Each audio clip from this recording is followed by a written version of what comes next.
Welcome to the show. My name is Karen Holton.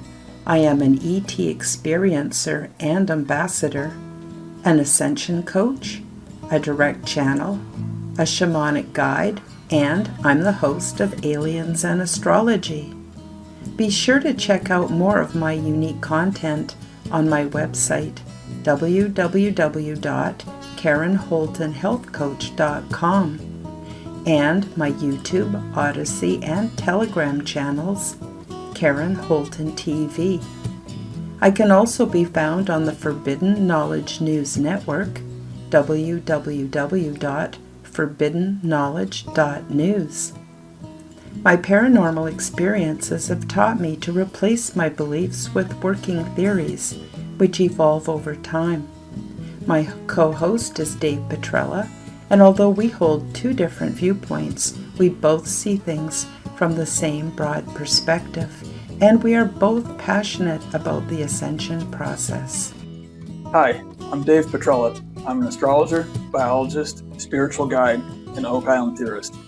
You can find me on Facebook and YouTube at Dave Petrella, and on Instagram at Dave Petrella12. Please feel free to send me an email through my YouTube page. I'm happy to join Karen in our search for truth. We can find the answers we're looking for about health, science, extraterrestrial intelligence, and many other related topics.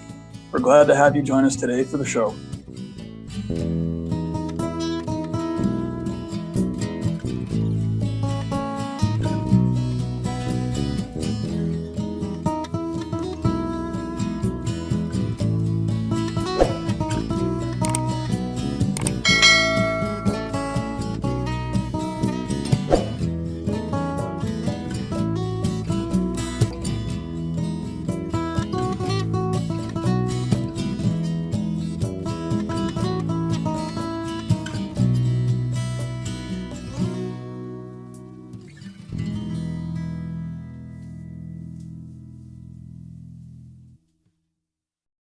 Hi, everybody. Welcome back to Aliens and Astrology. And with myself, Karen Holton, and my co-host, Dave Petrella. Dave, you've got some interesting things happening on your YouTube channel, I noticed. I watched a conversation you had just recently. It was very, very interesting. And I'm wondering if you want to tell our viewers a little bit so they can come over and show you some love, subscribe, and check out some of your amazing content on your YouTube channel. Oh yeah, definitely, Karen. Well, I decided, actually, it was kind of sudden, like last week. I was actually, this is going to be relevant to this show because, of course, we interviewed Wayne Murphy recently of Team Templar North America. So basically, what happened was that I follow, and of course, I follow Wayne's work very closely. So Wayne had an interview with Sean Williamson, who's another member of TTNA. He's a master stonemason over in northwest England, I believe. So they're two very important parts of TTNA, and they formed a really wonderful bond and partnership, and they have a lot in common. It's a really interesting story if you guys ever want to listen to them on YouTube talk together being interviewed. So in any case, they're getting ready to get their show off the ground finally about the Wisconsin site, which is extremely exciting. That's also developing news too, I think, since the last time we talked about it on the show. But in any case, Wayne and Sean actually did an interview out of England on a podcast, and so Wayne had posted it in the TTNA group on Facebook, which of course I'm a part of. And so I saw the interview, and I wasn't aware of the podcast before. It's called Subconscious Realms. It's out of Northwest England. The host is named Robert. Excuse me, not Robert. Generally, his name is Generally. Goes by Generally. And so in any case, it was, I think maybe on Spotify, but I headed over there to listen to the show. Of course, I wanted to hear the interview with Wayne and Sean. They were going to be revealing some new information. So I was really excited about that. So what I did was I listened to that interview, and great interview, good host. And then I saw the rest of the interviews below that, and one of them was actually about CERN, which is a very important topic right now in terms of nuclear energy and quantum physics and the God particle and all these things going on with that. Which is it's in Europe. It's a Large Hadron Collider. They're trying to find the God particle. Essentially, that's what they're claiming. I'm not sure if I believe that, to be quite honest. But in any case, we can talk about that sometime too. But So I saw an interview about CERN beneath Wayne's interview, and there was a guest on there called Robbie Marks. And Robbie, I hadn't heard of him before, and I heard such inspiring comments that he was making. They were original, they were right on the mark, they were intelligent. I was impressed actually, which in terms of in my field, sometimes it might be hard to do because I'm very well researched. I've spent my entire life with this, and taking it out into the field, of course, in a scientific manner as well. So I said, wow, this guy's really on the mark. And I just said, I really want to talk to him. And then I just had this lightning idea come into my head. You know what? I can actually start my own podcast series on YouTube. I'm gonna start it off on YouTube. I might expand in the future here, but I said, all right, let's do this. So, I recorded the show on Skype, and I uploaded it later on. I included some of Robbie's artwork as the thumbnail, which was excellent because he's also an artist. So I got that going, and I said, I'm going to start to do this because it's really cool. I can invite whoever I want to on the show with me. My show, my rules. So my rules, my pace, my topics, whatever I want to do. And I've got a lot of friends in lots of different fields, Karen, as you know. And I want to include everyone. I also want it to be a model for how to have lots of different types of friends. You don't always have to agree on everything. And I want people to feel welcome. I want people to feel invited.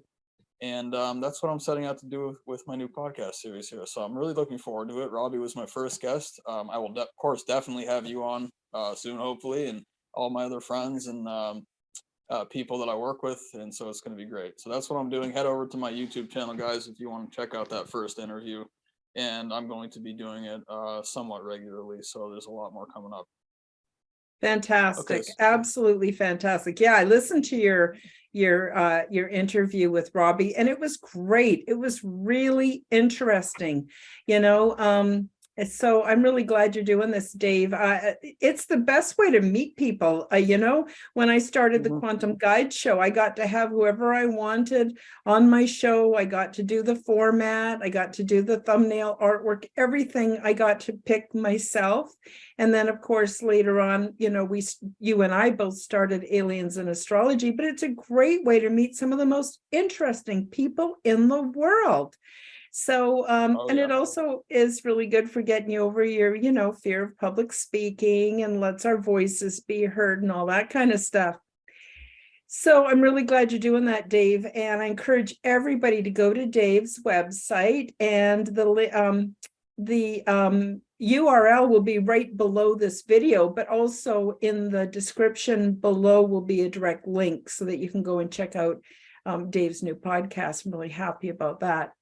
So today we're going to talk about astrology and the body. Now, I got to tell you, folks, for me, before I met Dave, astrology meant something I looked up in the newspaper, or if I was at a restaurant, they have a thing called Coffee News, and you can look up your horoscope, and it gives you like 3 little lines that are apparently everyone who's born on that day has exactly the same little horoscope. And that was as far as I went with it. And I didn't really understand the value of astrology. So last month, and for those of you who haven't watched it, please do check it out. We talked about astrology and more generally, and today we're going to talk about it being in the body. So astrology actually affects, tell me if I'm wrong, Dave, every aspect of our life, not just what we see as far as constellations in the night sky. And so with that, I'm going to turn it over to you, Dave, and I'm going to do a screen share, and we'll get started with your presentation, which I know everyone will find very illuminating. Excellent. Yep. Yeah, that's right, Karen. I mean, it does affect every facet of the life. And even to be quite honest, even most astrologers are not really, they're not well versed in, and I'm not going to call it medical astrology. It can be medical astrology, but basically how astrology interacts and interfaces with the human body. And it's not a common topic. Obviously, I'm sure you haven't seen it before. I don't think. Well, you and me have talked about it, I think, a little bit. But the thing about it is that it's absolutely vital to understand this. It's not just about astrology affecting your life and giving you a framework mentally, specifically mentally, and how you are and your character and all of these things. It's also actually physically in your body, and I'm going to prove it without a doubt. It's actually very easy to prove it if you pay attention and you know what you're doing. And of course, what I've set out to do since I started doing shows and podcasts, I want to make things accessible for people as easily as possible. I don't use big words ever. I use words that people understand. If there's a technical term, I'll use it and then I'll make it clear. I'm trying to make this as easy as possible because it's not an easy topic, as you know. These things are not easy to learn and understand. But once you get a handle on it, and then you can do it the way that you want to do it and start to explain it to people clearly, because I'm interested in clear statements, then you can really get somewhere. So yeah, last time we were talking about astrology in general, and of course, the basic level of the seasons of the year are based on the astrological cycle. So that's something that you have to know, even if you're not doing character analysis, you're trying to understand how you are as a person. If you don't get your seeds in the ground at the right time, you're not going to have a harvest, and then you could literally have a starvation episode. It was a very serious thing back in the day. And now, since we have worldwide trade and shipping everywhere, it's not so much that way because you can ship in foods and things and you're not necessarily as worried about that.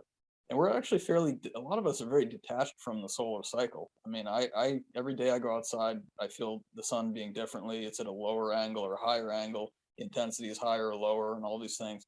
But since we spend a lot of time indoors now, even especially with like office jobs and things and schooling and education, you don't always you go in when the sun comes up and the next time you come outside, the sun's gone. So it's like, well, we're missing out the whole cycle.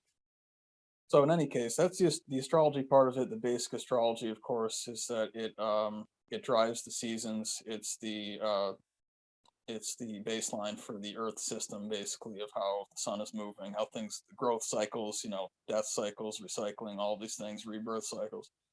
And then the second level to that is, of course, there's actually meaning behind it. So that when the sun is in Aquarius, for instance, it's not just the fact that it's in front of the constellation of Aquarius. It means something in terms of, in a spiritual way. It has meaning behind it. It has specific characteristics, let me put it that way, specific qualities that actually denotes when you have that being associated, the sun is being associated with that sign, which basically just means when the sun is in Aquarius, it means that it's Aquarius season. So if you're born in that season, you're going to be in Aquarius. It's actually very simple that way.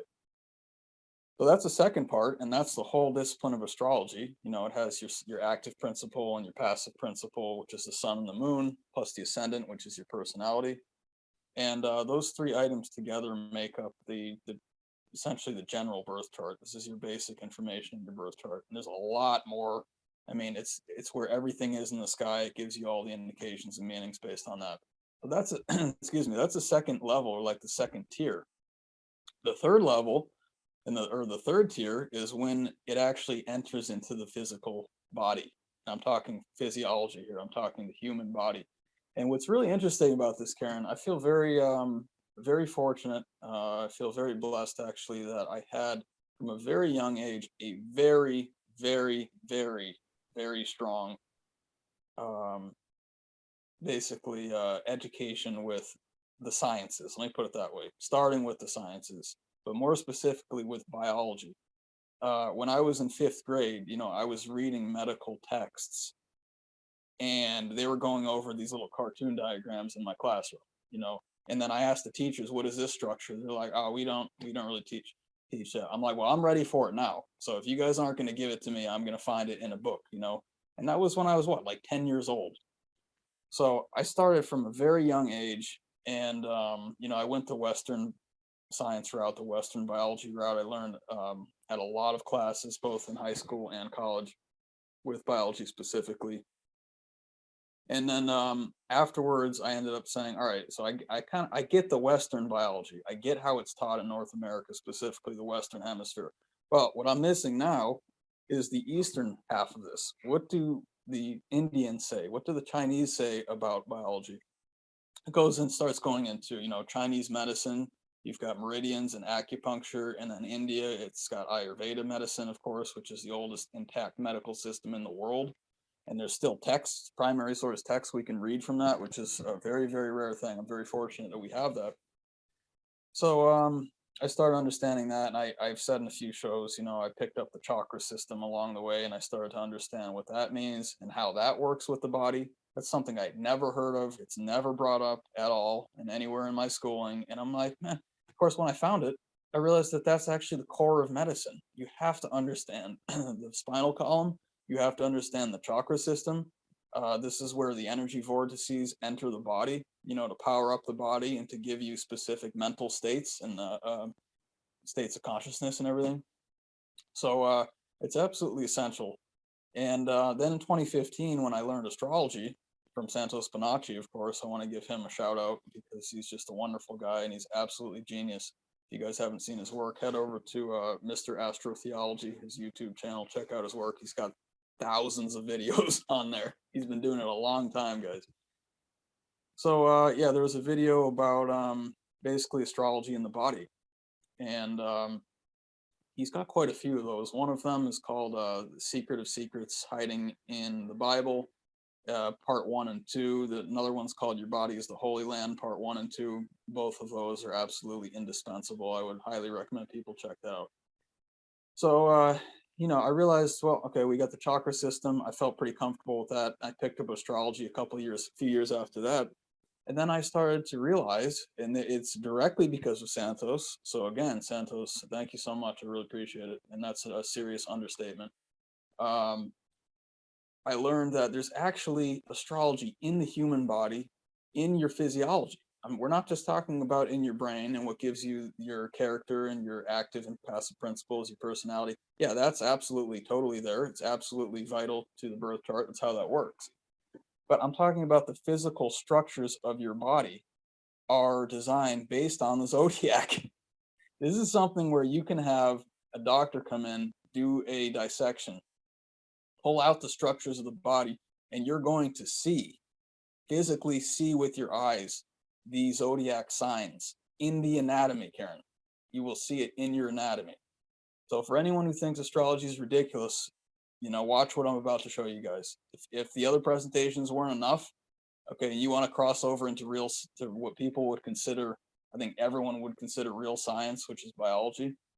You're going to see them in there. They're actually in there, unmistakable as physical structures. And there's other things too that I'll explain as we go through the charts and the diagrams and the slides here. So the proof is in the body. Proof is in your birth chart. It's everywhere you look, just like you said, it's everywhere across the solar system, everywhere on Earth, you're going to see astrology and the signs and the zodiac because it's based on the sun. The sun is what powers everything, and that's where the structure comes from in our solar system. Okay, so that's kind of the lead up to this. I think we can go to the first slide probably, Karen. And before I start this, you guys might have seen this one in some of my older presentations. It's still as important as it was back then. It's absolutely essential to understand what this is here. But before I get into the astrology again, let me just say that everything came together for me because of my openness to new information. I want to reiterate that again, because even with, I'll give you an example. This past week, I've been doing a lot of research on Oak Island. I think people know that I was on the show in 2017. And I went back to the island in 2018. I did a lot of work there, and I'm still very invested in that topic. And here's the perfect example of that. Just when you think you have everything you need, you find there's another show out there, there's another channel that I hadn't seen yet. There's research that I hadn't seen yet within the past 2 years that added something I didn't know was possible. And so someone, saying, hey, Dave, you should check this video out. And since I'm open, I actually did, again, I probably didn't think it was going to work out. I was going to provide something new for me. Guess what? It did. It did. And it was absolutely monumental and explosive information. So that's the example with this. I never put something, someone sends me something, I at least will skip through it and see if it's something I feel like I can use. I don't have huge amounts of time, but every information is vital information. I think you'd agree with that, Karen, right? Mm-hmm. Okay, so when I went into the astrology part with the body, I had already had a lot of time with education in the sciences. So I picked things up, I think, kind of in the right order to be ready and open for that. And then once it was presented to me, it was indisputable. It was so easy to be able to integrate that into the system. That's what's absolutely important about doing that. You have to be able, you have to know where to place it, and you have to be open enough to do that. And you have to be organized in your head too, which, a lot of that comes through fasting and letting the body rest and recharge and all these things. Okay, so this first diagram here is the model of the solar system. This is called the cosmic axis. This is the Hindu Vedic version. All of the ancient cultures have a version of this. They're not all identical, but the idea is actually the same. And the idea is that there's a tree. It's called the world tree, or the cosmic axis. The trunk of the tree would be the axis that goes through the center of the Earth. Now, it's not the topic for today. I'd be happy to do it sometime in terms about the flat Earth. I know you've had David Weiss on, Karen, and he does a lot with flat Earth. But this topic is it's more about astrology in the body, so I'll get to that in a second. But I just want to establish what's going on here so people can get refreshed on this before I go to the body part, because you have to know this part or the body part's not going to make sense to you. So this is how the solar system is structured. It's based on the flat Earth model, which is a flat disk. You see that the Earth is at the center, so it's that big. It's the largest disk in the center of this picture. That's the Earth plane. And in fact, the word planet comes from plane. Plane means flat. I'm just bringing that out to people, because when you look at the derivation of words, the etymology, and you had a guest on for that too, Karen. He did a wonderful job.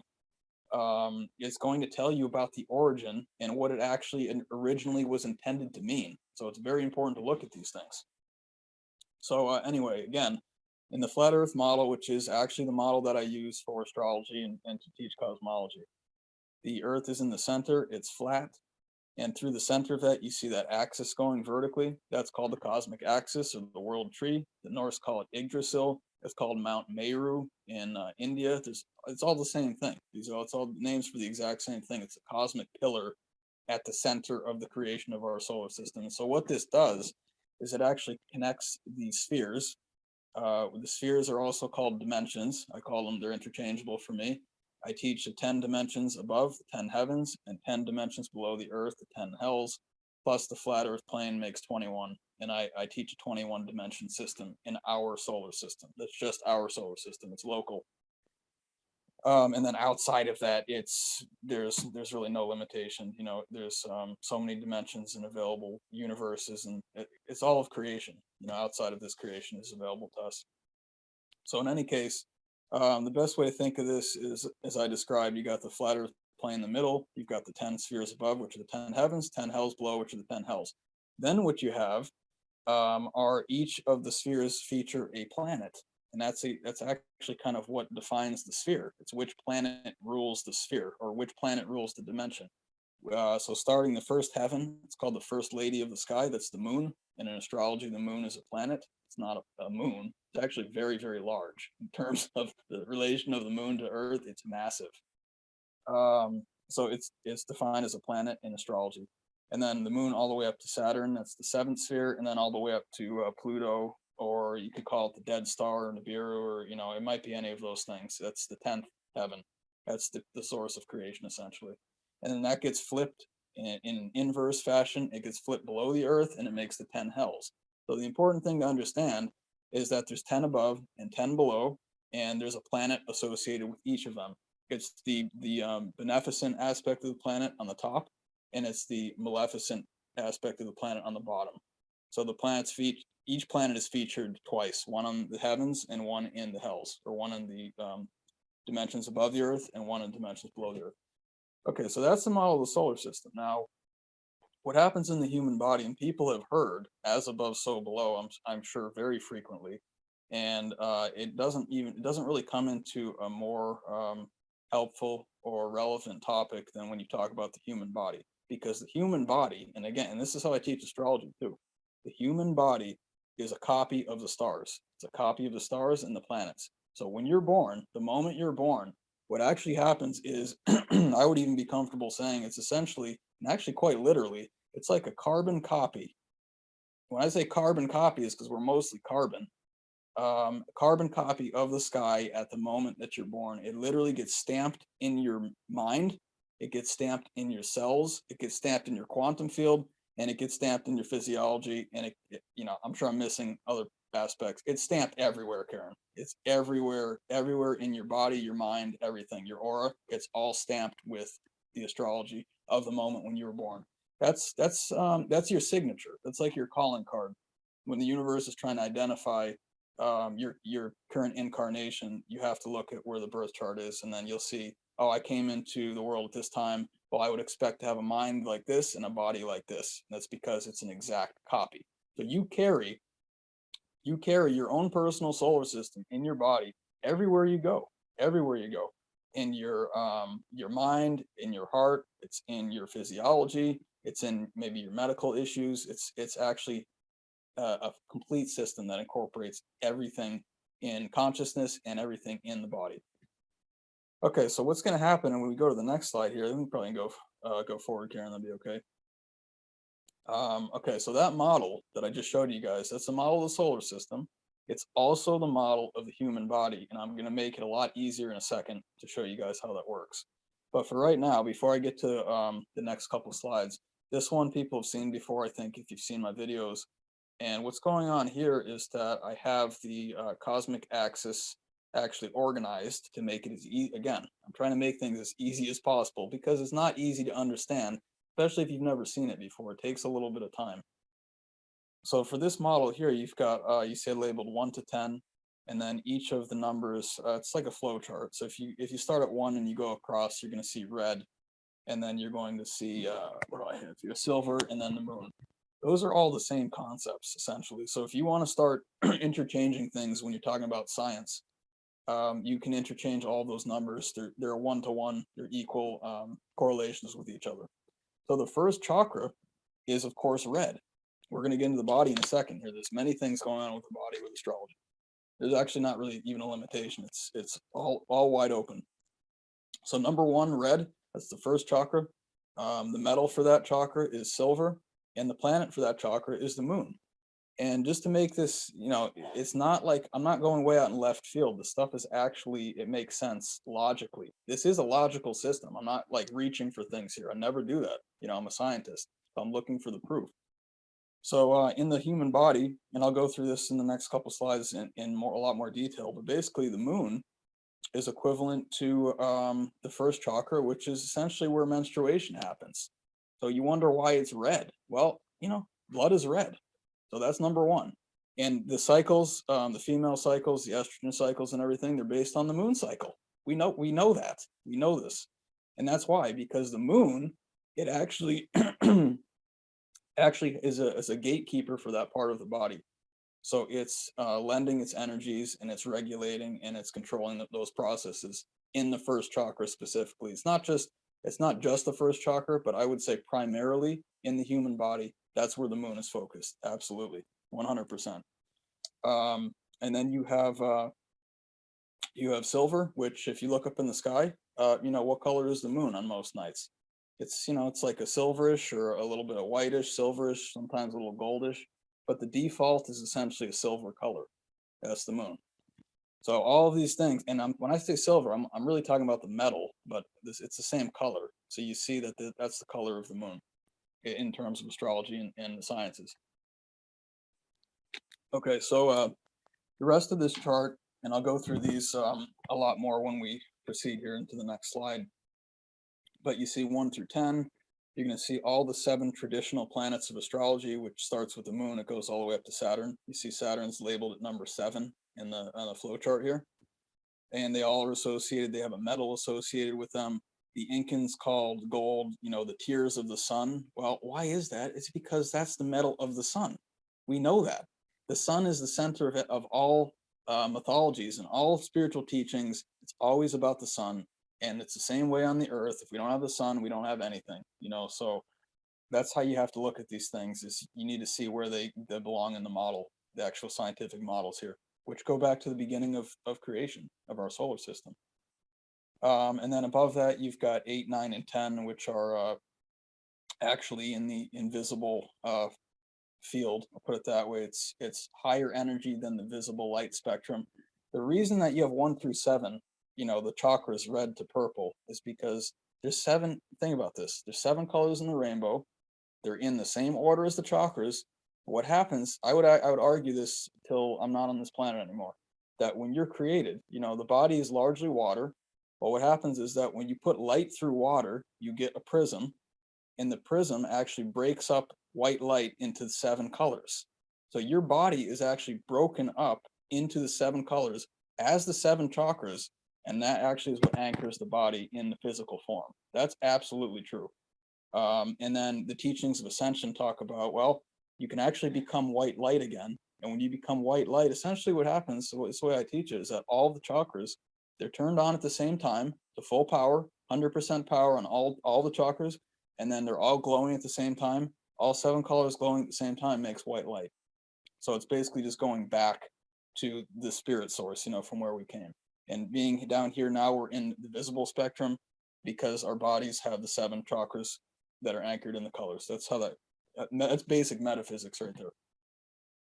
Okay, so above that, above 7, there's actually, they're going to be the, again, these are the 10 heavens and 10 hells, but it's also the chakra system in the human body, and I'll go through it more in a second here. But 8, 9, and 10 are going to be above your head. These are the chakras that are above the head, and they exist in the invisible spectrums. You could maybe liken it to like UV spectrum.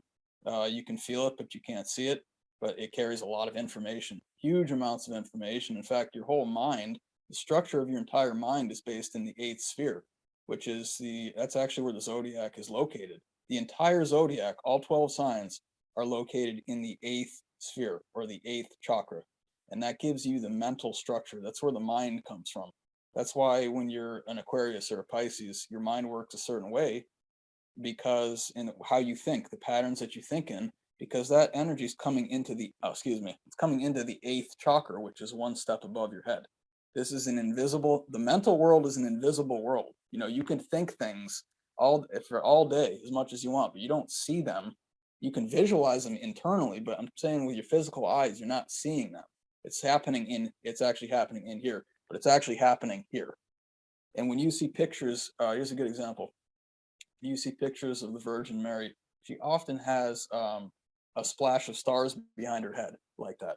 Or someone's wearing, sometimes I think even with Jesus, the crown has like stars on it. Well, why? That's because that's where they are. The zodiac, all the fixed stars exist in the 8th sphere, which is 1 step above the 7th, which is the 1st step above your head.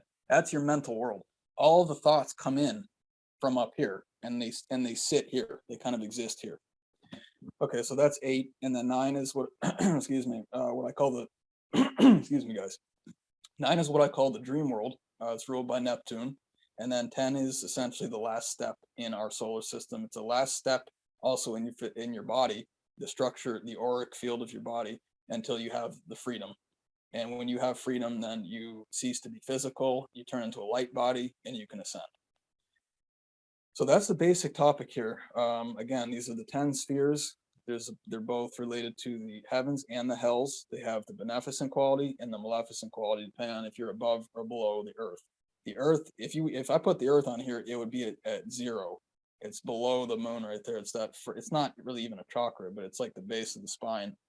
And that's why earth is not actually in, people say, why is earth not in astrology? Because it's all coming down to earth. Earth is what it's being enacted upon. And it exists on the flat plane, which is below all the planets. That's why it's not in there. Okay, so that's probably good for that slide, Karen. I think I've got maybe chakras coming up next, I hope. Oh, okay, I didn't include the chakras. So I'll talk about the chakras before we get to this slide. So the chakra system, I believe I'm sure I've done several presentations on it. You guys can check out my YouTube channel for that. I have everything up there that I do.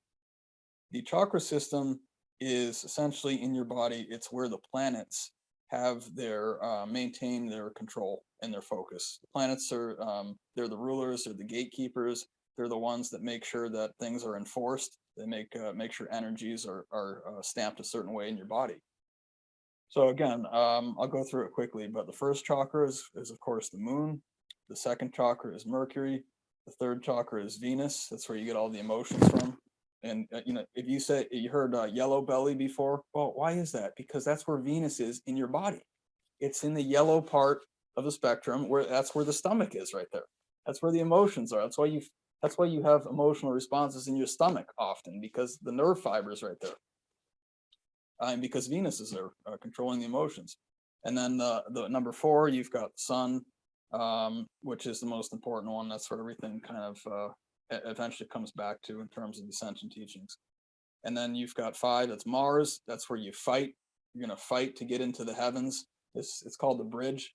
Mars is right here in your neck. It's the bridge between the lower world and the upper world. And it is a fight.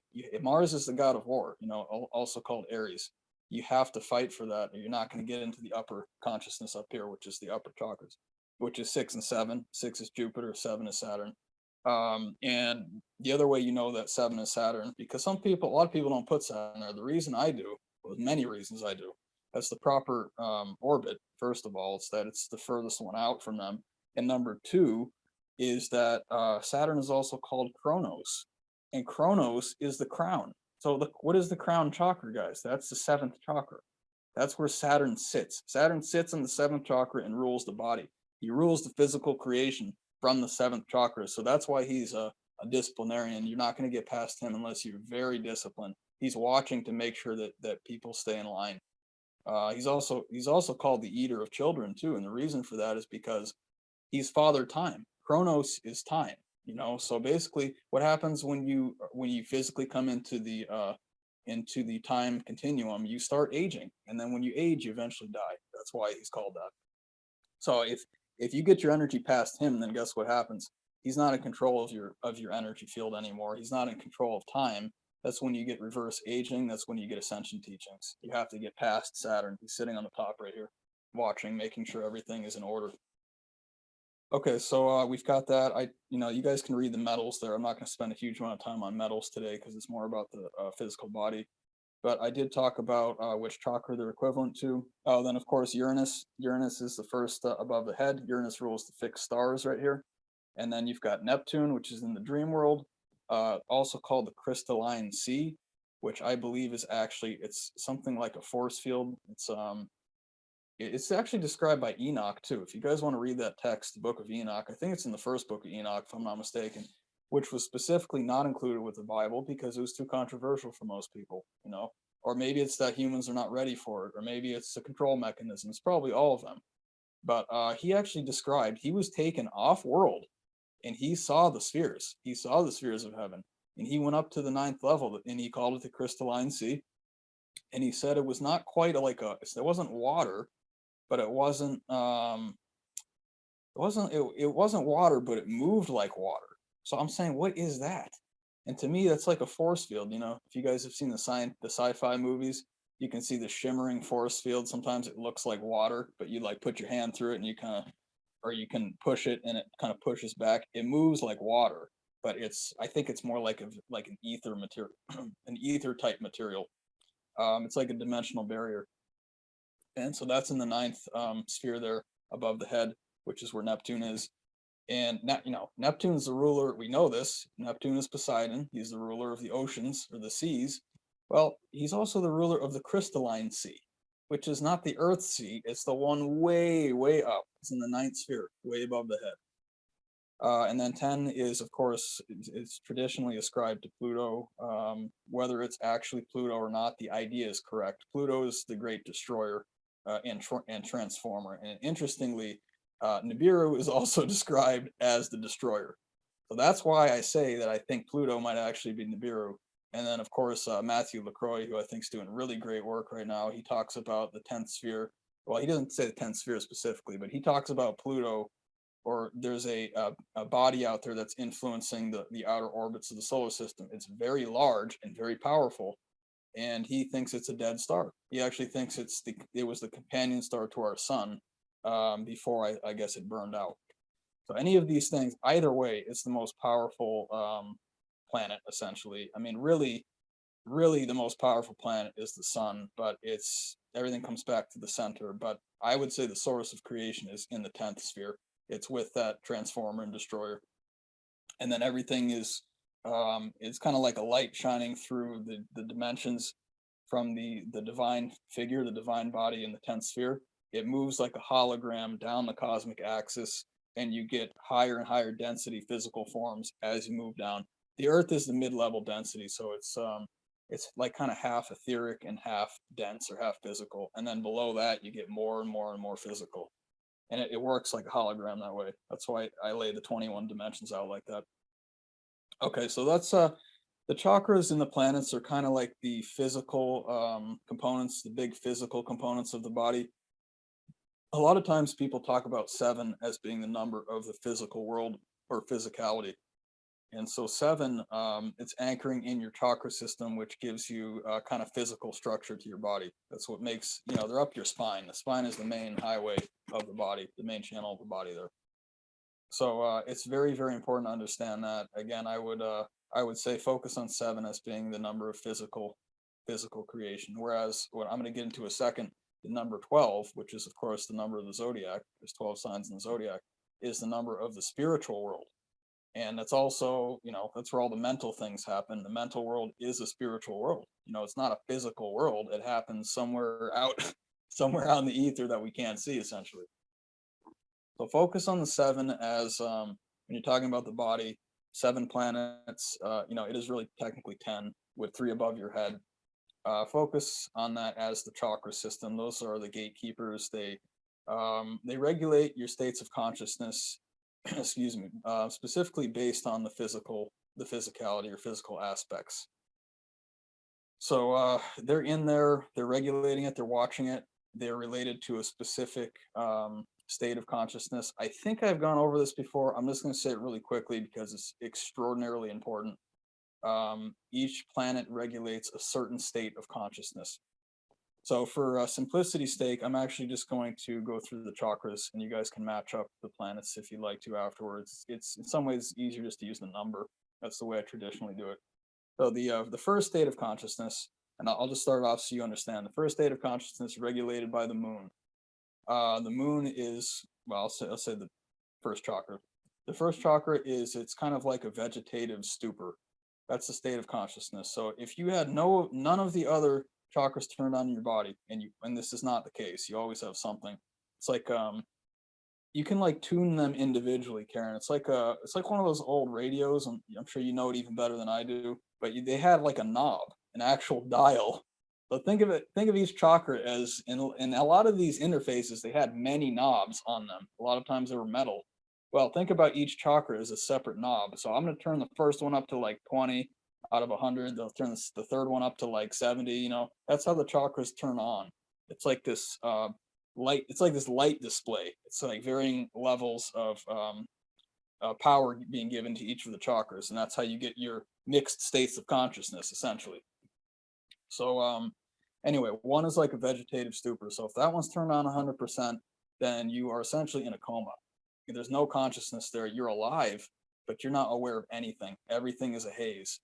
Most humans, of course, are not living 100% in that. Thank goodness. We have our baseline is higher than that. Baseline, a lot of people say, well, we're third dimensional beings in terms of how we exist on this planet. That's actually true for this model too. I would say most humans are between the second and third states of consciousness here. So the second state, if this one's turned on 100%, everything else is turned off. The second state is essentially survival. So this has to do with defense, self-defense, food supply. Half of it has to do with sexual relations, because that's a core of survival. You have to have that, or the species does not survive. But that's split up between 2 and 3 actually. Half of it, or I don't know the percentage. I have to think about it, but some of it's in 2, some of it's in 3 for that. So that's basically like you're just trying to stay alive. There's no higher level thinking going on. There's no like intuition going on. It's straight survival. Some humans actually, believe it or not, do live in that state primarily, and it's a very sad state of affairs. I feel very sorry, and I actually pray that people are able to get up higher into some of the higher zones, because that's the animal zone. You're living essentially identical to how an animal lives. We don't want to be there as humans. We're created to be a lot better than that. Okay, so if the third one is turned on fully, the third chakra is turned on fully, you've got a state of consciousness is essentially emotions. and relating to other people or other things outside of yourself. You're actually starting to, not just all about you now, you're starting to like branch out a little bit, but it's still it tends to be very selfish still. Everything that you do is based on how you feel, which is a problem because if you're looking for higher consciousness. Sometimes I don't feel great, but I do it anyway because it's the right thing to do, or it's what I have to do. And that's actually the next step. I'll get to that in a second. But the third step, based primarily in emotions, you act from emotions. It's also relating to other people. So again, sex has a large component in this between 2 and 3. And if you look at your body, look where that is in your body. It's related to essentially, they talk about survival. Okay, well, you got the stomach, and then you've got the generative region or the sexual region of the body.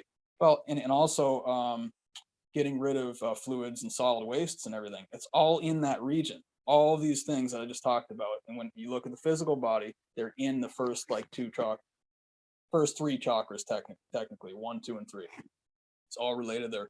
And actually, as you go up the chakra system, the energy increases, just like when you go up the visible spectrum from red to purple. You'll see that in the chart here. The energy is actually higher. It's higher energy. It's the wavelengths are more powerful. They're shorter wavelengths. So that's, and actually, as you go up the human body, I don't know if I've said this to you before, Karen. It's absolutely fantastic. It's just brilliant and spectacular information that the functioning of the organs as you go higher up in the body, it's higher functioning organs. You don't have like your intestines in your chest. That's because you have it's reserved for higher spirituality. It's reserved for higher consciousness things. Breathing is a pretty pure thing. It's a pretty beautiful activity. Some of the ones that happen below that are not the most beautiful things. That even digestion is not really particularly like beautiful activity in my opinion. But they get more refined the higher up you go in the chakra system. And also, if you're going out into the solar system, the planets that are in the outer solar system are more refined. They have higher spiritual abilities, and they're charged with higher tasks, as gatekeepers. It's the same system. Okay, so now you're going up into the fourth. If you have the fourth turned on 100%, everything else turned off, then the fourth is about, it's kind of low level intuition. It's basically like you do the right thing because it's the right thing. You might have emotions that are telling you do this or do this. You don't pay attention to that. You actually do what's right. Even if you're scared or nervous, you still do what you have to do. And that's the key to number 4. Number 4, it's based in the heart, so that's the first kind of higher state of consciousness. It's not a really high state, but it's not bad. I mean, if you can live most of your life in 4, you're doing really good as a human. That's to be applauded. You're actually making decisions because they're moral decisions. That's pretty good. That's really good. Okay, so if you go up into the fifth is turned on 100%. Everything else is turned off completely. Then what you have is, it's called the bridge. This is where Mars lives, right here in the neck. It's the bridge. The color is blue, and that's why in the Hindu traditions, there's stories of gods having blue necks. Like the neck is blue because that's a blue chakra. Even the blue apples from mythology. What do we think's going on with that? What's this right here? The Adam's apple, that's the blue apple right there because it's blue and it's a chakra. And so it's round like an apple. So this is stuff, guys, that you just need to see it and you can integrate it. In fact, it integrates almost immediately if you're ready for it and you're open to it. It's common sense. You just put it, it's like doing a jigsaw puzzle. You just pop the piece right in where it belongs and you don't have to like fidget with it. It just goes right in because that's where it belongs. So number 5, it is the bridge. It's intuition. It's probably, I'd say like mid-level intuition. That's what I call this. Your maybe mid to high. Your self-consciousness disappears in the 5th level. Everything becomes part of you. You don't feel separate to anything. It's a really great feeling. Most adults don't really sometimes they don't really even ever get that back. They, kids have that because they have a lot of high power in their body centered in the 7th chakra, the pineal gland, when you're really young. And then as you age, the energy actually drops down your spine like a thermometer. If it's getting cold outside, you can watch the mercury dropping or the red fluid dropping down. It's the same thing that happens. And by the way, mercury, in terms of an alchemy, mercury is the reference that I use. It's actually your spinal cord fluid.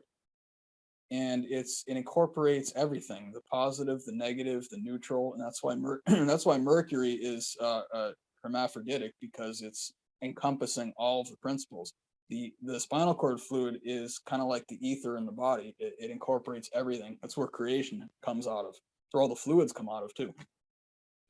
So in the fifth level, you're having, like I said, your self-consciousness disappears. You feel like you're part of everything. You don't feel like you're being judged. You don't feel like anyone is singling you out. It's an amazing feeling. And a lot of kids, most kids have that actually, especially the young kids. And that's why they're always, a lot of them are so happy all the time. It's like, how are you, and the adults are like, how are you doing that? Well, we forget what it feels like when you're a kid. And that's a function of the energy in your body, and specifically the free energy in your body, and where the chakras are being powered and where your energy is sitting very high in kids. They have very high vital energy.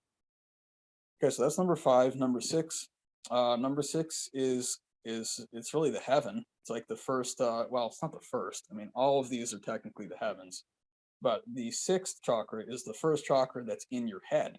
And the head, you notice that it has the same, it's actually the same, it's actually identical. HEAD and HEAV, heaven and head, it's the same word, because it's saying this is where the heavens are, the higher heavens are focused up here. And actually, before I forget, we know that the 7th heaven, why is it called? Well, that's where Saturn is. Its 7th heaven is the pineal gland. That's why there's joy and bliss there, because that's where it's located in the chakra system, and along the spine. Okay, so number 6, which you experience, is very high, essentially the highest level intuition. This is where you get your psychic abilities from, like telepathy and things of that nature. It's happening it's based in the pituitary gland. If you're talking about the endocrine system, generally that's how it's defined. And that's where you're having some really high intuitive abilities. And it's they're kind of like superhuman powers if you get your 6th chakra turned on fully. And then if you're in the 7th chakra, everything else is turned off, then you're having essentially it's bliss. It's above all thought patterns. It's above all rationalization. It's above everything. You don't need that stuff anymore. The energy is so high that you can just kind of bliss out, for lack of a better phrase. It's an ecstasy. It's a feeling of what ecstasy feels like if you're in the 7th chakra up there. And actually, in a lot of the depictions of the saints in the ancient world, you see them. Sometimes Jesus said this. I'm just using this example because I use the Bible a lot for references. There were pictures of, well, not just pictures, but there were descriptions where Jesus said to his disciples, "Guys, why are you sleeping?" And my friend William Henry, who's a wonderful mythologist and star of the Ancient Alien show on the History Channel, I went to his conference in April. I got to talk to him for quite a long time. He believes that they were actually not sleeping. They were actually in ecstasy. They had their eyes kind of rolled back in their heads and they're looking up to the heavens. Well, that's a function of the 7th chakra. So whether that was happening naturally, some people believe it was actually drug induced, specifically, and this is a good one, Karen, the psychedelic mushroom, the psilocybin mushroom.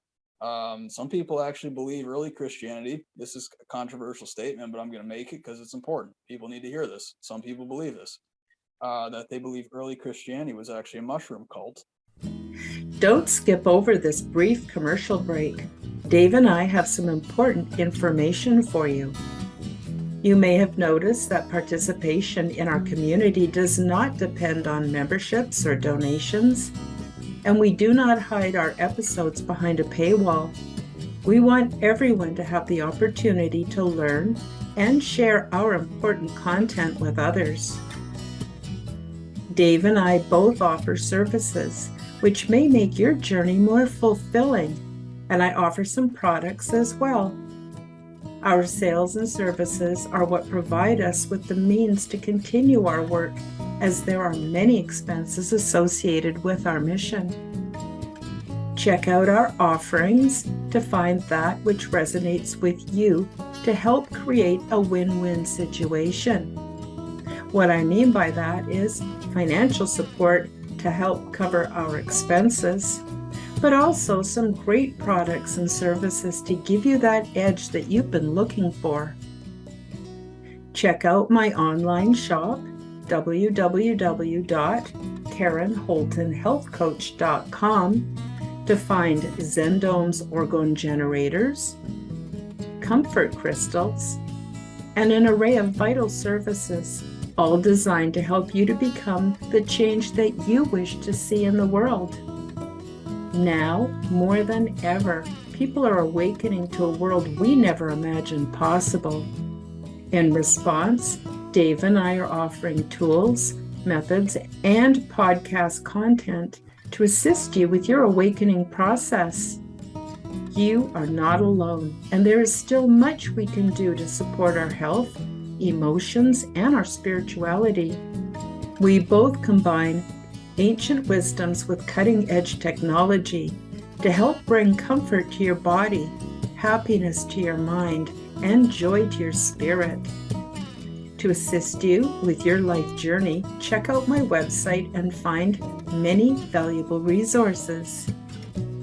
There's the 9 Steps to Quantum Health Transformation. This is a free, comprehensive online course.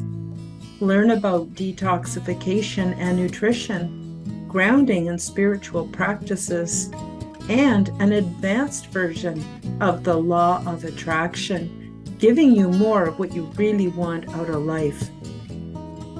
I also have my Zendomes Orgonite, which is my unique brand of orgone generators. They're ethically sourced and handmade by a friend of mine, and they're double charged for maximum effect. I also carry Comfort Crystals, which is a limited collection of energetically infused semi-precious stones. I have an array of vital services, so you can get the one-on-one support that you've been looking for. Also coaching, guidance, and I do assessments and also workshops. And then again, there are the many free resources available on my website. Wisdom to assist with energetic ascension into physical, mental, and spiritual paradise. Also, check out Dave's services. Dave can teach you about astrology and spiritual concepts, principles of Eastern medicine, birth charts, relationship matching, spiritual guidance, fasting, and his unique approach to health. You can find Dave's services on his Facebook page, Instagram at Dave Petrella 12, and his YouTube channel. The links can be found in the description box below. Let us share our quantum work with you. It's your turn to heal, evolve, and thrive. Believe in your ability to succeed. Now, let's get back to the show. And even in Greece, ancient Greece, they had the mushroom as the prominent point of a lot of their religious services and ceremonies. They actually took the Amanita muscaria, which is the red and white mushroom, and it's very poisonous if it's not dried. You have to be very careful. I'm not getting anywhere near that one, but it was used in ancient Greek mythology. And also, it's very common in Russia. With the shamans in Russia. It's a very, very common mushroom. And I actually saw them growing wild, Karen, when I was in Alaska. I saw these mushrooms growing wild underneath. I think they grow underneath a specific kind of evergreen tree. They have a symbiotic relationship, so you can find them. And I said, wow, that's actually a psychedelic mushroom growing in the wild. And they're big. They're big, really big mushrooms, very beautiful. Okay, so in any case, I think that's enough for the 7 there. And then we've got 8, 9, and 10. Which is, of course, I mentioned above the head. I already kind of described some of those. Those states of consciousness, they kind of go beyond comprehension. I mean, the 8th state is you're in a completely different dimensional world. You're outside of the physical world, and you have, think about it this way: the way the mind works. If your whole body was in the 8th dimension, or in that place where the 8th chakra exists, you could literally, the moment you think about something, you would essentially be there. You would actually be located there. The thought actually makes it creates things. And you would actually be able to experience that. So instead of when you're thinking about someone, well, if you have your 8th chakra turned on fully, I would say all 7 below would have to be turned on fully as well. You would actually teleport, I fully believe, to wherever that location was, or you could create whatever you're thinking about right in front of your eyes. So that would be 8, and then 9, of course, it's the dream world. In the 9th chakra, you can You can experiment with shapes and colors and forms and different substances. It's just kind of like pre-matter before you get into matter. So you can do all kinds of, it's like an artist, make your sculpture and then you give it life. Or, basically you can change your shape. You can do all kinds of wonderful things if the ninth is turned on fully. And then if the 10th is turned on fully, well, you just granted yourself access to the rest of the universe. So now you have graduated from the Earth school system, which is this 21 dimension system. It's our solar system. You graduate from that in the 10th sphere or the 10th chakra that's turned on fully. And now you can explore the rest of the universe at will. Given that you have to, if you want to enter a different solar system, you have to adhere to those standards of that solar system. But if you're out between solar systems, then you're completely free and you can just move through the ether, through dark matter or through space, as we like to call it, and nowadays, freely. Okay, so that's enough about the chakras. So as you can see, they cement your physical, your spine essentially. They cement your body in matter, and they're directly related to specific states of consciousness depending on where you're located. Okay, before I go on to the zodiac, Karen, did you want to add anything or you want to make a comment at all? Not really, but I agree with everything you're saying, Dave. And I myself am also a student of the chakra system and all kinds of things like that. But I want to actually make a comment about the mushroom that you mentioned, the big red ones with the white, looks like little squares of white on them. What are they called again, Dave? Well, flex or specs. I'm sure there's a scientific name. No, Amanita for the whole mushroom. It's the Amanita muscaria. It's also called the fly agaric or magic mushroom. Thank you. Okay, so one day I was out for a walk and I saw 3 huge ones just growing in someone's front yard. And wow. Okay. I know, and I didn't really know what to do with them. So I went back to my house. I got a plastic, grocery bag. I should have asked the people if I could remove them, and I didn't. So I'm just full disclosure. Anyway, so I picked them and I took them home and I put them on my dining room table. And I didn't know what to do with them. I thought, well, I'll do some research and find out some stuff about them. But actually, I knew I needed to dry them out. So I left them on the table overnight. And in the morning, oh my God, they had shot. I don't know what it was, if it's their sperm or their load, but they just sprayed everything within a 5-foot radius with this white powder. And I became worried. I thought, oh my God, maybe it's going to affect my cat. Maybe it will make my cat sick. I didn't know what to do with them, right? So I put them outside. But anyway, I just thought I'd tell you that they show up in the most weirdest times. And I don't know what to do with them. I didn't actually eat them, but I just thought that was interesting. So here in Canada, well, this was actually on the West Coast. They were just growing. They were just growing everywhere. Here in Red Deer, the little tiny magic mushrooms grow everywhere. In fact, when I was out doing my gardening, I would just pick them and eat them. I didn't get high or anything, but I figured they would be like microdosing, right? So anyway, I just want to say a little bit about the mushrooms. And I do believe that mushrooms and psychedelics at different times have been used to open people's minds to get onto that higher plane of reality so that they can, preserve their health and help maybe restructure society. Not sure. But anyway, that's about all I wanted to say, Dave. Sorry for running off on a side note there, but. Well, I just want to add really quickly, in terms of biology, psychedelic mushrooms, I would define them technically, I would define them as poison. But what happens is that it's such a strong chemical substance that it actually force flushes your fluids, because it goes in the body and your body say, oh no, it's like red alarm. It's like, this has to come out immediately. So it goes into massive high gear, probably unlike anything people have ever felt before. One of the things that happens generally when you have one is that your body heats up to a ridiculous extent. It's probably the hottest your body's ever been. I'm saying this is one of the things that happens. I'm not saying for everyone. I don't know for everyone, but it's because you have to power your body. To remove that fast, you have to get everything into high gear, and then there's a lot of people feel sick for 15 or 20 minutes, and then you generally have the illumination after that, because it's force flushing your body at a very fast rate. Unlike ascension, I don't think anything else can do that, Karen. I actually don't think I know of anything else that's a natural product that can do that fast. It's shocking. Mhm. So I'm not advocating it, but I'm just saying that's kind of how it works, from what I know Mhm. about it.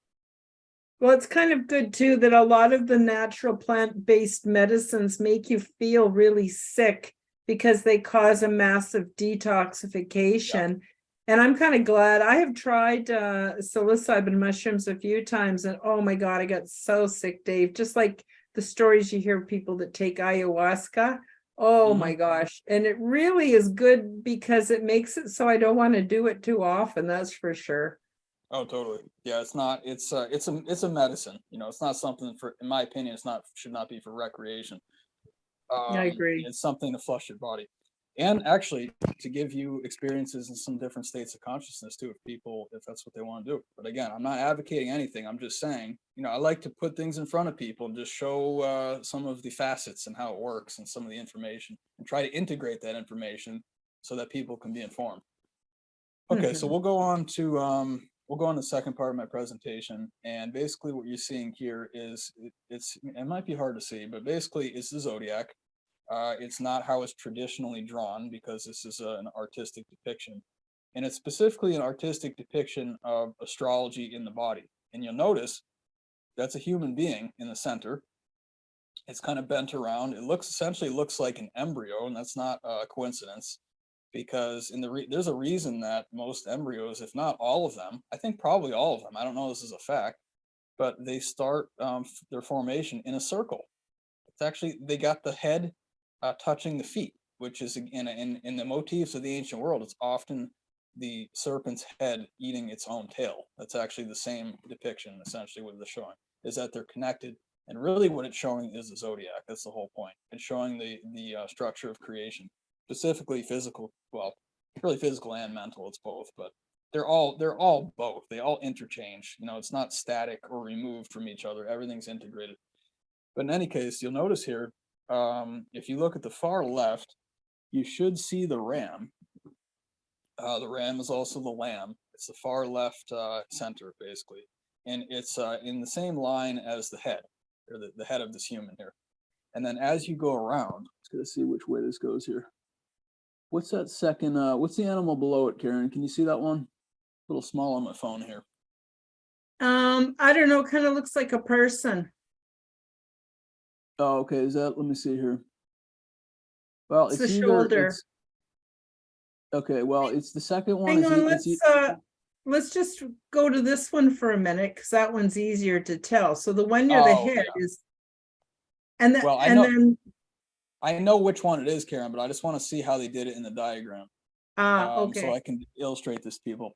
Okay, it's either going to be a cow, or it's going to be the fish.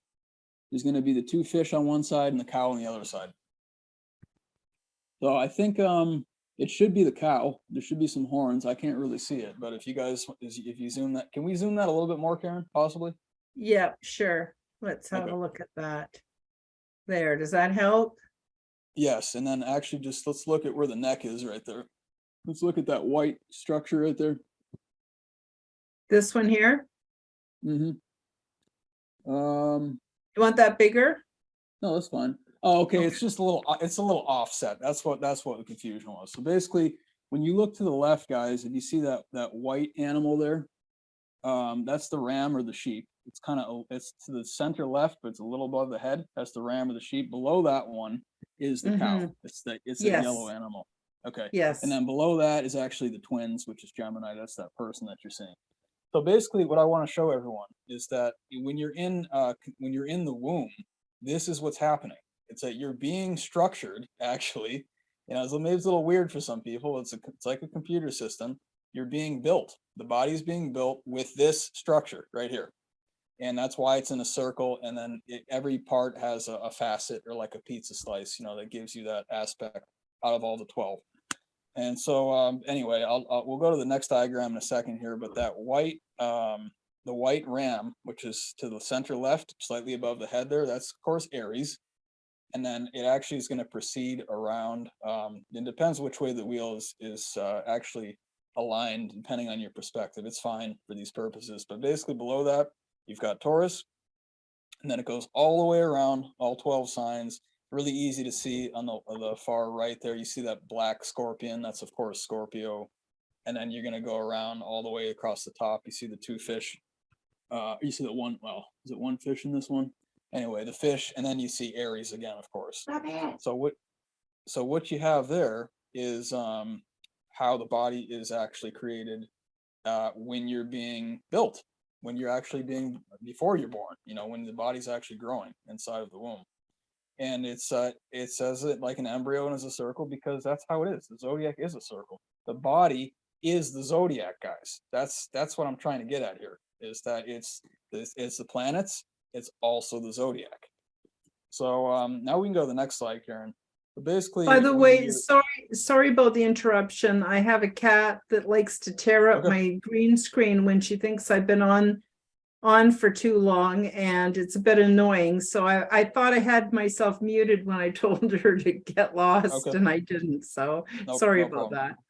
All right. So this picture right here is what happens when the wheel is opened up. So basically, one of the ways I like to talk about it is if you just take a pair of scissors and you just cut the wheel so that you can separate all the signs, and then it's going to be kind of like an arch. But if you take that and you extend it like this, so now you're holding the zodiac actually as like more of like a linear fashion. That's actually how the human body looks after birth happens, when you're standing up straight like this. So now what used to be a circle, all that's happened is that it's been cut. And I'm going to illustrate every one of these. The zodiac actually runs fully through your body as more of a linear feature in terms of if you're standing up. If you're curled in a ball, then it's still the same. It's still the circular zodiac. But that's how it actually gets imprinted in the body. Okay, so what we have here, if we can zoom in a little bit, Karen, I'm going to start at the head. And just so people can see, I want people to see the actual zodiac sign here. Yeah, okay, that's perfect. Yep, thank you, Karen. All right, so you see at the top there, that's the lamb or the ram. That's Aries. So when you're talking about if someone poses the question, well, where's Aries in the body? And what does that even mean? We'll kind of get to that in a minute. But basically, Aries or the lamb or the ram, sometimes called the Lamb of God. Well, the lamb, where does God exist? In the head. Where is the pineal gland? In the head. Why is it the lamb or the lamp? The lamp, the magic lamp of Aladdin. That's the lamb. The lamb and the lamp, that's the same word. It's talking about essentially it's talking about the relationship to the pineal gland and the crown chakra. And look where he's sitting. He's sitting on the crown. That's the top of the head right there. So in the body, Aries is actually the forehead and the eyebrows and the cerebrum. Now the cerebrum, what is that? The ram. Okay, what does RAM mean in technology? The memory. Okay, so you see all this stuff, guys, you just have to follow out the lines of thinking. And then now, and that's what I'm trying to do, is to get it lined up so people can see it, so you don't have to spend 20 years digging for stuff like I did. So now, if someone finds one of our videos, Karen, it's like, you guys can just see it in one video. Just let's get the basic model out there, and let's establish that, and then you can work with that individually. But the model has to be in place, or you're not going to understand the Earth system. It's a huge system. Okay, so that's Aries, the cerebrum up there.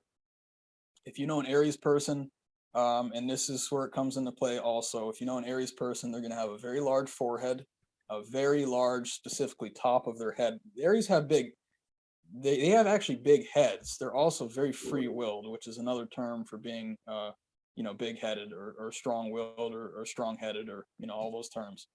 So that's because Aries is actually, that's where it's located. It's the forehead here. Aries have prominent eyebrows because, again, that's where that is. If you look at the glyph for Aries, it's actually the eyebrows. Look at what that looks like right there. It's showing you what it is. It's this part of the face right up here. It's other things too, but that's one of the primary things.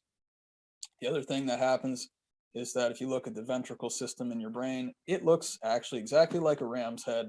If you want to go to search on Wikipedia, you can pull up like third ventricle or ventricle system in the brain. And if you get one of the rotating 3D models, I think it's on the Wikipedia page, you'll see the ram's head in the center of your brain, guys. It's in the center of your brain.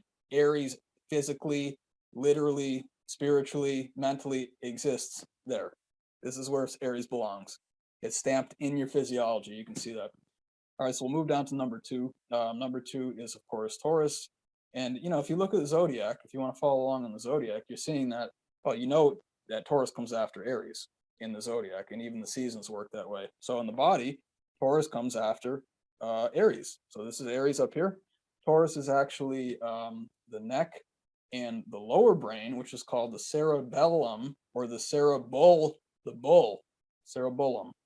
That's why it's bell, the bell and the bull. And if you talk about bells in mythology, it's usually talking about Taurus. Every time, here's a good one, Karen. I forgot about this one. Every time a bell rings, right, the angel gets its wings. Well, that's the bell you're talking about right here. It's getting this fully functioning, and actually the pineal gland exists right between Aries and Taurus. It's right between them. And that's what it's talking about. When the bell rings, when you got the full brain working, you got Aries and Taurus in full gear, you have illumination. It's actually how that works. Okay, so then the neck, look at by the way, there's just so much here, but anyway, a ram, what part of the body, guys, does the ram use the most? It uses its head. It headbutts. I've met Aries people, not one, many Aries people that will actually literally butt me with their heads. They use their head just like a ram. And I say, you realize what you just did, right? That you're showing me that you're Aries. And they just laugh about it. I'm like, yeah, well, it's not just that one sign. It's every sign that way. Every sign works that way.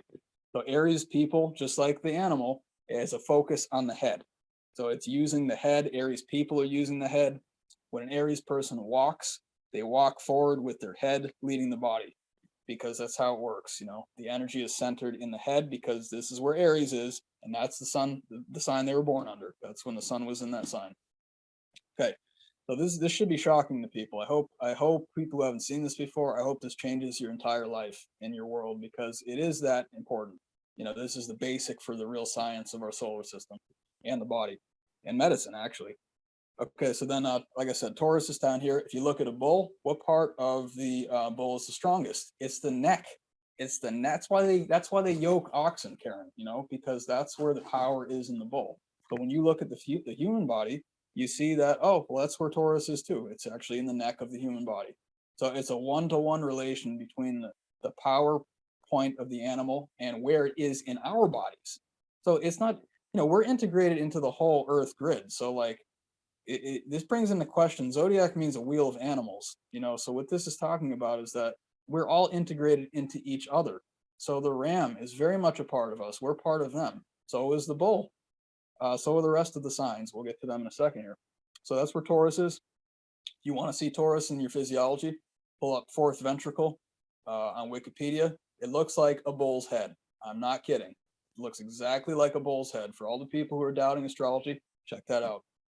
Okay, that's number two. Number three, we've got Gemini. You can see the two twins holding onto the arms there. Well, guess what Gemini is? Gemini is the arms. It's the two arms. That's why there's two twins, guys. There's two twins because there's two arms. Then it's also the two lungs. Gemini is also the two lungs. Gemini is an air sign. That's where the air is coming into the body through the lungs, of course. You've got their kind of divided principles. It's the twins, the dualistic aspect. And so that's actually where you notice too, that's where the body splits into two. Well, formally splits into two. The brain, you obviously have two eyes and everything too, but that's where it really starts to branch out. It's the arms are branches, in fact, of the human tree, essentially, if you will. But that's where Gemini is. That's obvious. You can see the two twins. The lungs are the two twins as well, of course. And then what you've got is Cancer, of course. Now, Cancer is the crab. You see the crab right there in that red, kind of looks like a lobster, actually, a little bit, but that's the crab right there. The top of, it's really the collarbone there. If you look at crab, you see that the shoulders on the crab are very wide, and that's because it's the shoulders. The power in the crab is in. It's also it's also in the hands. We know that. So Cancer people who are born under the sign of Cancer have very strong hands. If they get a hold of you, you are not going to get away. Believe me, it is shocking how strong someone who's a Cancer their hands are. It's like it's like otherworldly how powerful their hands are. Amazingly strong.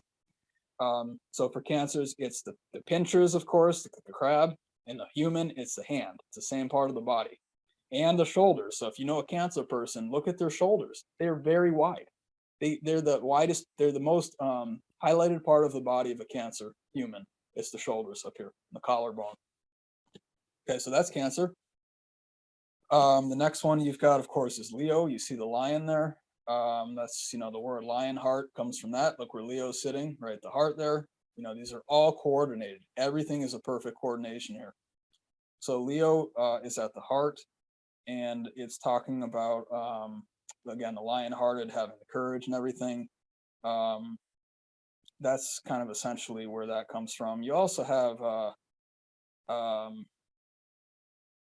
well, yeah, we'll stick with the heart concept, but the focus of the cat or the lion is the heart. Now, if you have a cat, Karen, so you know this obviously, but I just want to illustrate this so we can see what's going on here. Cats will actually they actually prance with their front legs forward sometimes. They like extend them forward like this. The chest goes forward because that's where Leo is. It's in the pride, about the pride, even the pride of lions. I mean, for goodness sake, that's where that comes from too. The chest is forward because this is where Leo is. So they want to highlight their chest because that's the power of the Leo. And that's also, well, the opposite of Leo is Aquarius. That's why they put their legs out like this when they march. It looks like they're marching because it's actually the axis. So it's Leo in the chest, and it's the opposite of Leo, which is Aquarius, in the shins. And that's why they do that. They march with their shins forward because they're showing where they come from. This is where they're stamped for their creation. Okay, so anyway, if you know a Leo person, they walk with their chest forward. So if you notice that, it's not random. It's because that's where their power is in their body. Okay, that's Leo. Next one is Virgo. Virgo is, of course, the principle of the Virgin. It's a fairly conservative sign, but they're also very sociable. So anyway, that's in the stomach. If you know Virgo, they love to eat. They love to eat. I had a roommate that was a Virgo. I was amazed. I'm like, man, you're still eating? I can't believe how much you've eaten today. And he says, yeah, I love to eat. He puts his hand on his stomach, and I say, you're a Virgo, right? And he said, yeah. He doesn't necessarily believe it, but I was trying to describe it to him. So that's the Virgin. It's the bread basket. It's part of where the harvest happens, and so that's associated with food, of course, and that part of the year, of course, right before Libra is when you kind of starting to harvest things. So you've got that in there, and that's where Virgo is. If you got a Virgo person, they walk with their stomach forward again because that's the part of their body that the energy is focused on. Okay, after that we got Libra. Libra is, of course, the scales. Take a look at your hips, and you're going to see that the hips are scales. The hips are a scale. It's actually a scale. You can stand straight, and you can actually move the scale up and down like this if you move the hip up and down. And so you're seeing, okay, that's where Libra is, and we can see it in the anatomy. People who are Libra signs walk, of course, with their hips forward. They use their hips a lot, and that's the focus of their body. It's about balance, and you can see, by the way, that the body starts to branch again, starting at the hips. And there's the two sides right there of the scale. One side is the right leg, one side's the left leg. It starts to branch off again, that double division. Okay, so that's Libra. The next one, of course, is Scorpio. You can see that scorpion there. The Scorpio is the sexual region of the body. It's also where you eliminate solid and liquid waste from. And it's if you look at the uterus, here's the one for this one. If you look at the uterus, it actually looks like a scorpion. Have a look at that. You'll see the fallopian tubes are out like this, like the claws. You've got the face tapering down. It also the inverse of Scorpio is Taurus. So it also looks like Taurus because it looks like the head of a bull. The uterus looks like the head of a bull and the scorpion, depending on how you're looking at it, because it's the same sign. It's the axis. So one is the positive side, one's the negative side. That's why, again, it's in the anatomy, it's in your physical structure. Okay, the next one is, of course, Sagittarius. And this one, it's the archer. It's usually described as a water horse, but it's really an archer, horse on a horse. The associations with a horse and with the archer. And so that is actually the upper legs. Again, have a look at the horse. The horse, where's the power in the horse? It's in the back legs. They're huge, huge, huge and powerful. So if you know a Sagittarius person, their upper legs are going to be very pronounced. They're going to have a lot of power up there. And they actually walk with that part of their body. So when they walk, it looks like they're walking like a horse. It's the weirdest thing. I mean, it's not weird, but it's amazing when you can see this in action, which is, of course, how good science works. You need to see that. The other one for Sagittarius is there's a bundle of nerve fibers. It's called the cauda equina, which means the horse's tail. And that's at the very base of the spine. Imagine that. Okay, the anatomy, Gray's Anatomy is naming it after astrology, and no one's paying attention to it anymore. It's in the anatomical text. And again, you can see the power of the upper legs in the Sagittarius person, and in the horse, which is the animal it's named after. They're all corollaries. They're all correlated. Okay, after Sagittarius, there's 3 more here. We've got Capricorn. Capricorn is, of course, the goat. What do goats like to do? They like to climb. They climb all day. You see them on the sides of the mountains. They actually have very large knees. If you look at a goat, the power in the goat is in the knee. That's what allows them to climb at the angles they do and at the speed they do, because they have a lot of support in their knee. So again, the knee cap. Why is it called cap? Capricorn. That's why it's called cap. Okay, the other one, if you go to the Sanskrit language, the knee is actually called Janu. That's where January comes from, the month of January. So basically, that's when you have Capricorn. Most of Capricorn is in January. Imagine that. It's all connected, guys. It's very easy to see it once you get the system laid out. Okay, 2 more. We've got Aquarius. Actually, the last 2, Karen, that's actually you and me. So I'll go to Aquarius first. Aquarius is the shins and the calf muscles. It's in a band, so it's at the front of the body and at the sides and in the back. It's not the sign is not just in the front. It goes in a band. It's a 360 degree. So it's the shin, which is on the front side, and it's the calf, which is on the back side. So Aquarius people, when they walk, it looks like they're actually marching, because they put their shins forward. They put their shins forward. So it looks like they're marching. There's no other term I would use for that. It looks like they're in like a battalion or something, because their power is in their shin and in their calf.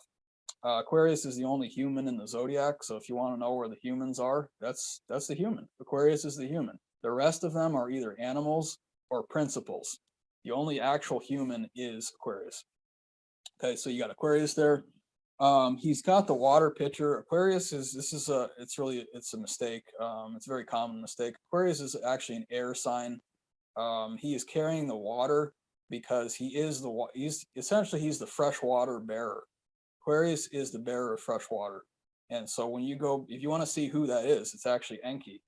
And Enki is the water bearer. He was the god of the subterranean world of fresh water. So that's who Aquarius is. Aquarius is actually Enki, guys. He's the human. He is the human.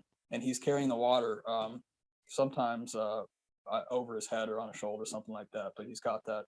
And the other association with water, of course, is he's setting up the next sign, which of course is Pisces. And Pisces, the fish, lives in the water. So he's kind of giving the water to Pisces, so it has somewhere to swim in. It's one way to look at that. So you get down to Pisces, and the Pisces, of course, are the 2 feet. And that's why there's actually 2 fish of Pisces, because you have 2 feet. If you look at the feet, the bones of the feet, they actually look like flippers or fins of an aquatic animal, because you're talking about the fish. So Pisces people, they walk with their feet forward.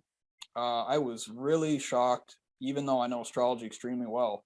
I had someone actually took a video of me one time, and I was walking, and they took it from the side, Karen.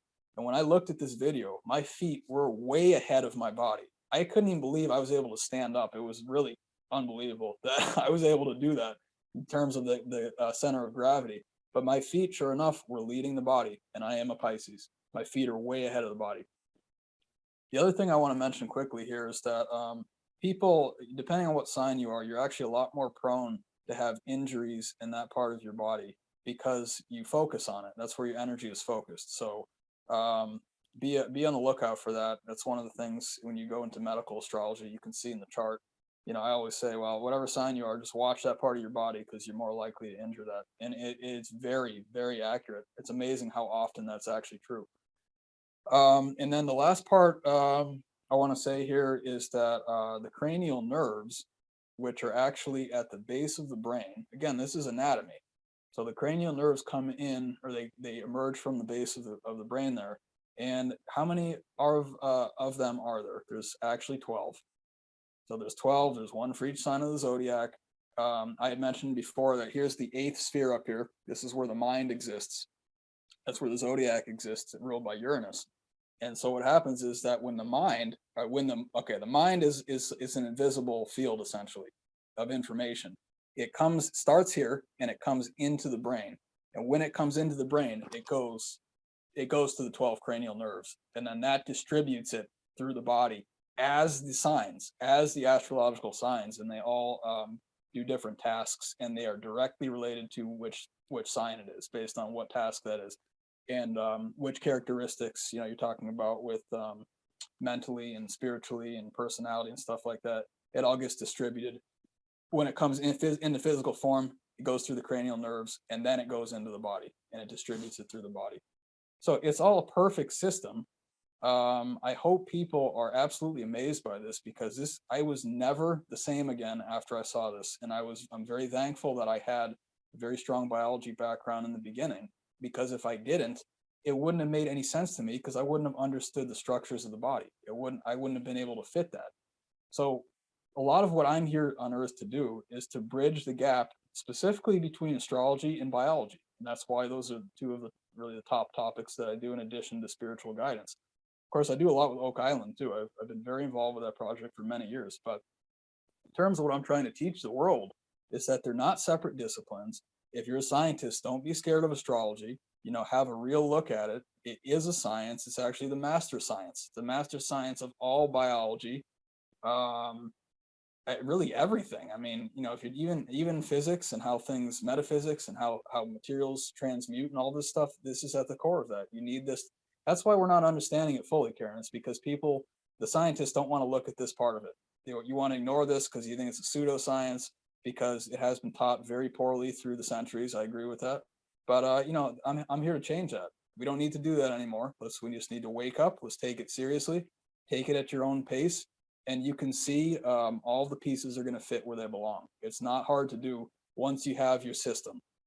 So again, the overlying message here is that astrology is the master science of the solar system. It tells you everything about your personality, how you are actively and passively. It tells you about your goal in life, your fulfillment factors, your relationships with people, how you think about things, which templates you use to think about things, because the signs, I often say that they're templates for thought. And it also creates your physical body between the planets and the signs of the zodiac. It's actually creating the form of your body. In a lot of ways, in fact, I would just go right out and say this, is that the human body is a composite of the 12 signs of the zodiac. So you have the bull in you, you have the scorpion in you. And if I would even go so far as really this be the last thing I say for this presentation, is to really give people something to think about. If you have a bull that's born on February 1st, well, guess what? That bull has a human brain, a human way of thinking. I know it may sound crazy to some people, but watch, animals, they all have different personalities. It's easy to see with the mammals. I've noticed with the mammals specifically, it's a lot easier to see this. You can see that they have different personalities. So if you know for a fact when an animal was born, just take a look at that sign and see, well, he's acting kind of like Aquarius because he is an Aquarius, and that's the human.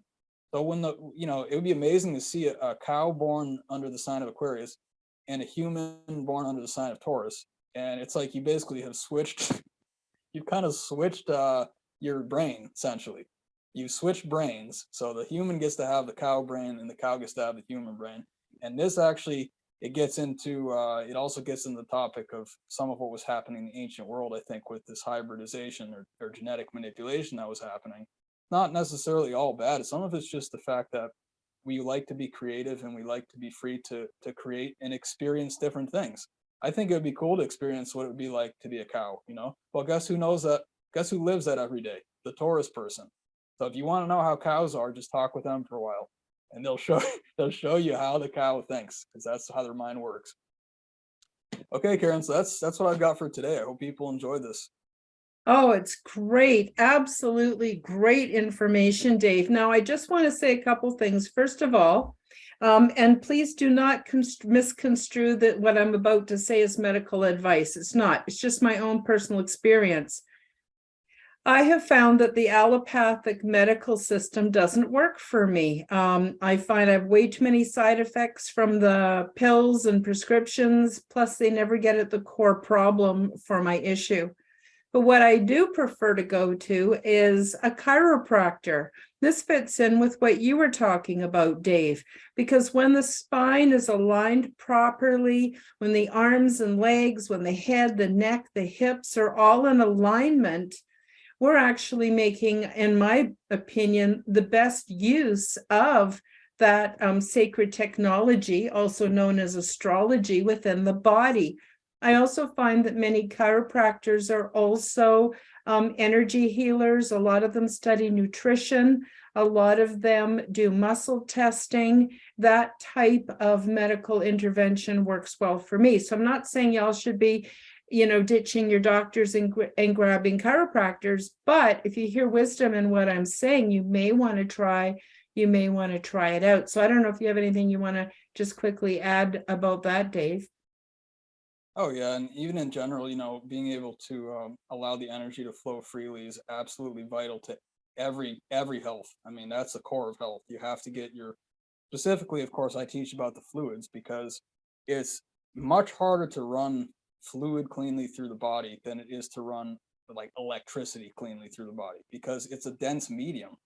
So that's actually part of the challenge of being in the physical world, is that you actually have to run your energy through solid and liquid mediums before you can get the full access to electricity. It makes it, it's an absolutely genius system in terms of the spirit being forced to work within a physical constraint. But anyway, what I would say is that, yeah, everything needs to be aligned. You want to get the electricity moving. Also, when you're doing that kind of stuff, if the fluid channels have been like crimped, or, for lack of a better word, then they can be kind of extended and opened back up, which I would assume that's a lot of what's happening with chiropractor. Mm-hmm. So yeah, all this stuff, just generally letting energy flow properly. I agree, Karen. I always say, we've talked about this a lot, but you really should try the natural approach first. I would try actually every natural approach first before I went to a traditional doctor. Now, I would have no problem going to a Chinese doctor or an Ayurvedic doctor, but I've also had not great experiences with the Western medicine. Let me put it that way. I figured out how to, yeah, right, and I had to figure out how to heal myself, because no one knew what to do. And that's, it really, for lack of a better word, I'm sorry, but it really pissed me off, because here we are going to doctors. They're supposed to be the guardians of medicine. You don't even know that astrology is in your body. You have no clue. I bet they'd never even heard it one time, Karen. I bet 97%, 98% of doctors have no idea that was even taught in the ancient world. Well, it's because they're just being fed a steady diet from the pharmaceutical industry. I know it's a whole nother subject. I won't get into that, but I agree 100%. I also wanted to say, even a good starting point may be yoga, maybe Tai Chi, maybe Qigong, because that does the same thing. What you were saying, Dave, where it moves the fluids, the electricity, the physical structure, and the non-physical parts of us. Sorry, I didn't mean to interrupt. You go ahead. No, that's correct. That's correct. All of these natural ways of moving the body. I mean, yoga, even stretching. I mean, it's amazing what stretching can do for you. Exercise, of course. I'm not. If you got real medical problems, then you need to be careful. I'm not saying don't pay attention to that, but there's a lot of things that are fairly, or if not completely, harmless to try. Like if you stretch, unless you have like pinched nerves and stuff, I think you're probably going to be okay. there's things that most people can do, especially if you know your body, that are things that we should all be doing really no matter what. So it's just really exciting because we're on the edge of I think new science, and people are looking for better answers and better explanations. Really, what started me on this entire path into the metaphysical world was that I was not getting adequate answers. They weren't even remotely acceptable, Karen. I would ask adults, I'd ask people in the top of their field, and I'd get terrible answers. And I'm like, you have a degree? Are you kidding me right now? And how much you making? How many mansions you got? No, we're not doing this. So what we're going to do is that if people want to come to someone, first of all, who actually cares about them, that's number one. I care about people. I want people to be healthy and to be happy and to succeed. And I will state that for the rest of my time on this planet. I'm very interested in that. That's what I want. I want people to be in a success mode. So, go to someone that cares about you guys, for goodness sake. You gotta have, I think you need to form a personal connection with someone to understand, get into a dialogue. Don't let a doctor tell you, oh, this is how it is. Well, you know what? You're sitting, me, both of us, Karen, you and me, I'm sure a lot of other people, you're sitting there in front of the doctor. They're telling you, oh, this is what's wrong. And I'm like, no, that's not it, man. That's not what's wrong. And I know that because I've already been through that. I've been through that with other doctors, and I've tried the remedy that you gave me, and guess what? It didn't work. It didn't work. And then it's okay, well, let's try this other prescription. All right, man, how about let's try fasting? How about let's try working with oils? How about let's try, like you said, some qigong or some moving energy through the body, or some Reiki or something? How about you? Why do you never say that? Oh, I know why. Karen knows why too. It's because there's not money in that for you. It's because you can't get your fifth mansion, and that's an issue for you. While the rest of humankind is suffering, and they're unhappy and they're sick, and you somehow can sleep at night. I'm sorry to go on a rant about that, but I have serious problems with that. Serious problems. Yeah, me too. Me too. Right, and you got to go with what feels right for your body. You want it to match how you feel mentally and spiritually as well, and call it good, and continue to search and to dig for information. But I really hope, I think we have, Karen, and I'm excited to continue with our second season in January here, is that I want this to be a place, I think Karen does too, where people get good information, things that don't change every month because the whichever pharmaceutical company is not making enough money from it. Now, this is actually information that's been this way forever. It's actually always been this way. And you can see that, again, I'll highlight this one more time. If people want to read the Ayurvedic text, there's lots of PDFs available for free online. It's called the Sushruta Samhita, Sushruta space Samhita. That's the oldest text that is the intact medicine, the closest you're going to find to actual real medicine that you can always hang your hat on. Check that one out, and then spend some time meditating on it, praying on it, and see what you come up with. It's going to be a vital resource in your life. I wouldn't be here at all. I wouldn't even be alive if I didn't understand those principles. That's how important it is. And I was forced to figure it out myself, because the medical system doesn't know it. They weren't able to help me. And even if they did know it, I bet you they wouldn't send me there because there's not profit.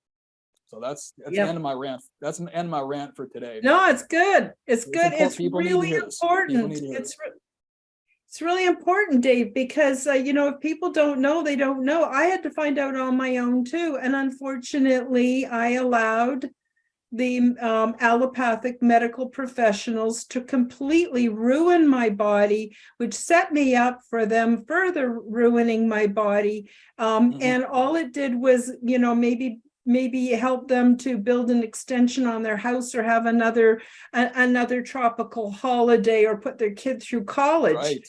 Like, there's something fucking wrong with that system. I'm sorry. It's just my opinion. Sorry. I hope I'm not offending anyone with my bad language. But again, this is not medical advice from Dave and I. This is just our personal experiences, what we've discovered. And we want to pass that on to you because we want you to be healthy. We want you to be happy. We want you to have a wonderful life. We want you to grow spiritually and emotionally. This whole world can be fixed if we just get our heads on straight and start working in harmony with the planet, the animals, the stars, everything. And sorry, Dave, I didn't mean to cut you off. Is there any last minute thing you want to say before we go? Because our time is running out quite quickly now. Sure. Yeah, I think that's about it. We do have another guest coming up this month, Karen, right? Yeah, Alessandra, your friend. And Right. is she going to speak about Oak Island? Oh, absolutely. Yeah, guys. My Wonderful. friend my friend Alessandra Nadadvari, she's from the Curse of Oak Island TV show. She was on season 4. I think it was the first episode. If you guys want to check that out. We've developed a nice friendship over the past couple of years here, and of course, Oak Island is one of my favorite topics. I've spent a lot of time there doing work actually on the island myself, which is a rare thing to be able to have the privilege to do that. And I continue to follow the story. So anyway, we're just going to get a conversation going about what is the mystery of Oak Island? What is this all about? Why are people interested in this? What's going on? Season 10 is actually on TV as we speak right now. The Lagina brothers have been at it for 10 years on TV, and they've actually owned it for longer than that, I think since about 2006. So it's the longest treasure hunt in history since 1795, and we're going to be talking about that. Alessandra is going to tell us the story of that, and we'll get into a really fun and interesting discussion. It's a really, really exciting topic. I mean, it's still probably my favorite topic on the entire planet in terms of here's something to figure out. And let's see if we can put our minds together with all the intelligent people in the world and see what's happening and how to fix this. We still haven't figured it out. They still have not recovered what's supposed to be buried there. So the question is, what is it, and why are people still focusing on it? What's this all about? So I'm really excited for that. It's gonna be a great show. Me too, Dave. Me too, Dave. So so all the links will be in the description below. Thank you everybody for joining us. Please share this show with your family, your friends, anyone who you think might benefit from it.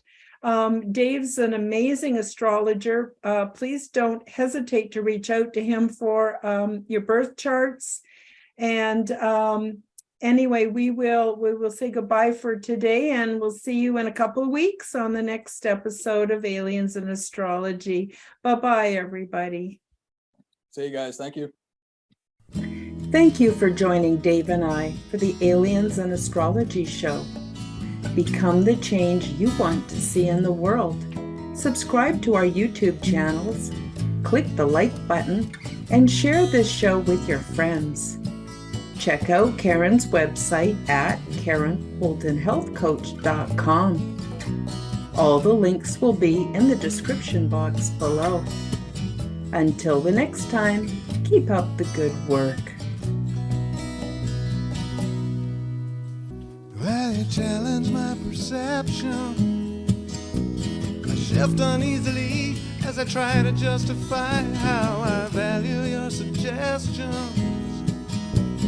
Ideas full of life when I'm empty of my own. And 5 minutes before I was okay, now the curtain drops to the floor. Leaves me weak and begging for more. When I think I get it, it flutters and vanishes away.